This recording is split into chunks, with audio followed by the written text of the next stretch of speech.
अस्सलाम वालेकुम। मैं आज आपके पास एलन ट्यूरिंग की बायोग्राफ़ी लाया हूँ। अब आप कहेंगे कि एलन ट्यूरिंग कौन था और क्या ये कोई अहम शख्सियत थी भी? आप मुझे भी किस पे देख रहे हैं? एक मोबाइल पे देख रहे हैं। एलन ट्यूरिंग की वजह से ही मोबाइल वजूद में आया। एलन ट्यूरिंग की कंट्रीब्यूशंस मॉडर्न कंप्यूटर साइंस में, आर्टिफिशियल इंटेलिजेंस में बेतहाशा है। और ये हम बहुत ही आराम से कह सकते हैं कि अगर तो एलन ट्यूरिंग ना होता तो हमारे पास स्मार्टफोन्स और बहुत से मॉडर्न कंप्यूटर्स ना होते। सबसे पहले एलन ट्यूरिंग का जो पैदाइश थी वो 1912 लंदन के अंदर हुई थी। एलन ट्यूरिंग बचपन से ही बहुत ज़हीन थे। मैथ्स और साइंस का उनको बचपन से ही बहुत ज़्यादा शौक था। वो जब अपने बोर्डिंग स्कूल में थे तो जब उनको टीचर्स कैलकुलस या इस तरह के मैथमेटिक्स के बहुत मुश्किल टॉपिक्स पढ़ाया करते थे तो एलन ट्यूरिंग को उन टॉपिक्स के बारे में पहले से ही कॉन्सेप्ट होती थी।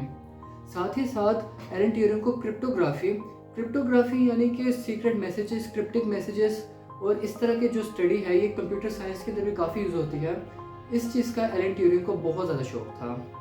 अब हमें एलन ट्यूरिंग की जो मेन अचीवमेंट्स हैं उनको समझने के लिए तारीख के एक बहुत ही दर्दनाक किस्से पे जाना पड़ेगा जो कि है वर्ल्ड वॉर टू।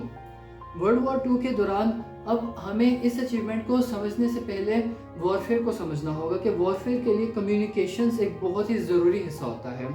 और जो जर्मनी था वो अपनी कम्युनिकेशन सारी एनिग्मा कोड के थ्रू करता था और इस एनिग्मा कोड को डिसाइफर करना नामुमकिन सी बात समझी जाती थी। लेकिन एलन ट्यूरिंग ने एक ऐसी जदीद मशीन बनाई जो कि मॉडर्न कंप्यूटर्स की एक तो फाउंडेशन भी थी और उस दौरान भी ये एक बहुत बड़ी इन्वेंशन थी और उस मॉडर्न मशीन के थ्रू एलाइज एनिग्मा कोड को ब्रेक कर सकी थी और ये बहुत ही क्रूशल था एलाइज की विक्ट्री के लिए। हम ये भी सेफली कह सकते हैं कि अगर तो ये एनिग्मा कोड ना ब्रेक हो सकता तो शायद allies world war to her जाती और एक्सेस और जर्मनी की, नाज़ी जर्मनी की वर्ल्ड वॉर टू में जीत हो सकती थी। तो एलन ट्यूरिंग का वर्ल्ड वॉर टू के जीतने में भी बहुत बड़ा किरदार था।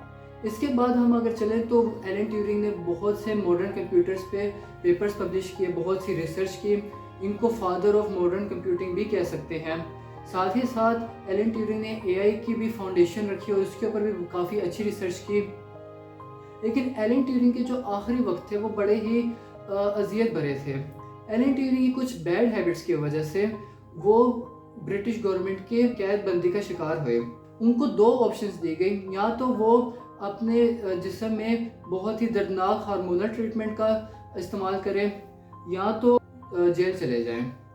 तो उन्होंने हार्मोनल ट्रीटमेंट का ही फ़ैसला लिया, लेकिन इस हार्मोनल ट्रीटमेंट की वजह से उनको इंतहाई और सीवियर डिप्रेशन हुआ, जिसकी वजह से एंड पे आके उन्होंने अपने सेब में साइनाइड डालकर खुदकुशी कर ली। तो इससे हम इस वीडियो का इख्तिताम करते हैं। इंशाल्लाह आपके पास और मज़ीद वीडियो लाएंगे। शुक्रिया।